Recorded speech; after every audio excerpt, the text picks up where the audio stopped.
To sum up, Magnus, was this a good game? Was it a good game to follow? No, I mean, objectively, this was not a good chess game. Okay. No, I mean, it's as simple as it was good preparation from Gukesh. And yes, Ding did reply well to it. Gukesh did not follow it up well. He was worse, and judging from by the comments he made later, he also misjudged the position. But there was an encouraging sign in that when he got the chance, he was ruthless. So that's like, as a Gukesh fan, that's the takeaway that you get, that once he was in that position, it seems that the nerves were gone, and he was ruthless. So it seems that his evaluations are, and his play in general are still, they still leave a lot to be desired.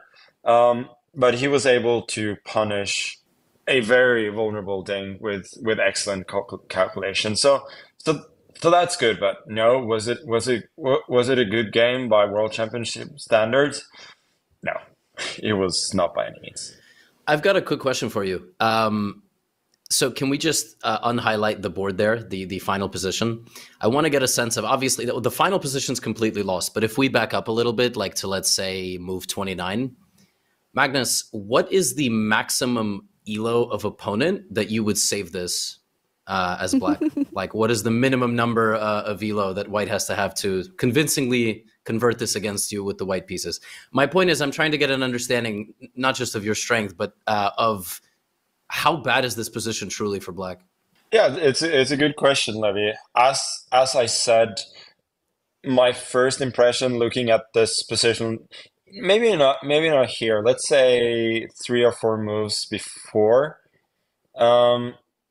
was that, yeah, if you get this position, yeah, this is a good position before the move rook to h2. I would be thinking, like, based on first glance, that I should be able to save this against anybody, like, probably rated, anybody rated 2600 or less. I should have a very good chance to save it. But maybe that is just poor evaluation on my part. Like, I'm open to the idea that this is, like, more winning than for white than it seems at first, and the game continuation sort of confirms that. So to actually answer your question from later on, at that point, I would expect any decent grandmaster to convert most of the time against me. But in blitz, I'd expect to do okay. But in classical, I don't think so. Oh. Yeah, in blitz, it's not easy to make small improving moves like b3, rook c1, rook d1, bishop g2. Like, in blitz, you really want to do something. So yeah, I guess that's a good final point to make. Sorry, Kai. Yeah, exactly. And it has to be said that Gukesh did this perfectly. So once he got the chance, he was calm, cool, and collected, both ruthless and effective. Yeah, I just wanted to follow up, Levy, as an I am going for the GM title. Do you feel confident that you could have converted this against Magnus? I mean, with the time constraint, probably not. But I don't know. I mean, I feel like with white, there's a relatively straightforward plan. Like, I don't think I would mess this up in this position, but, maybe 10, 15 moves down the line in some hyper-specific endgame. But no, I mean, the thing about Magnus, or frankly, most people who are like 2700 plus, it's you need to beat them 5 times in a game. There would be a 4th or 5th critical moment somewhere down the line that white slips up. But let's put it this way: white should hopefully never lose. Yeah, like, I mean, the worst you can do is a draw, but maybe you lose. Yeah, unless you hang something in one move, you really should not lose this.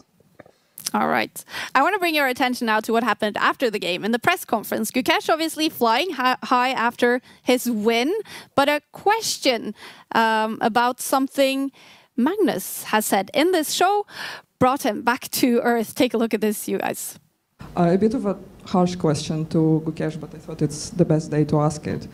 Do you agree with what Magnus said after game one, that it's hard to understate how bad this was from Gukesh? Not a single good decision, everything was wrong. Do you agree with his statement, and do you think you changed? If yes, then do you think something changed after game one? In game one, you mean? Game one. Yeah, I mean, from some point, I think starting from, I don't know, maybe b4 or queen e2, like, especially this knight d4 move, all these moves were pretty bad. But I think it's also understandable, since it was my first game in the World Championship. I was a bit nervous. It's a new setting for me. And yeah, I mean, like even for example, Magnus in his first World Championship, he was not at his best at the start. So I think it's a very normal reaction, and I was okay with that. It was a bad game, but I was generally feeling good. I thought, even though I was nervous, I was able to not what to say. It was not too much to handle, so I felt good. It was a bad game, but yeah, I always knew that once I settle in, I will get back my rhythm. Let's remember, this guy is only 18 years old. He gets served this quote by one of his biggest idols, Magnus Carlsen. What do you think about his answer to this, Magnus? Yeah, I mean, it's certainly a very mature, I would say, an excellent response. So this part he's certainly handling very well, and as we talked about earlier as well, like it's like you can have two thoughts at the same time. Like both this was really bad, but it's also understandable, as Gukesh said, like. We were not expecting him to necessarily be at his best in the first game. We were expecting him to be nervous. So yeah, it seems that he's very conscious about it, and we're just pundits. I call it as I see it. I think you guys do as well. And there's never anything personal, and I'm glad to see that he didn't take it that way either.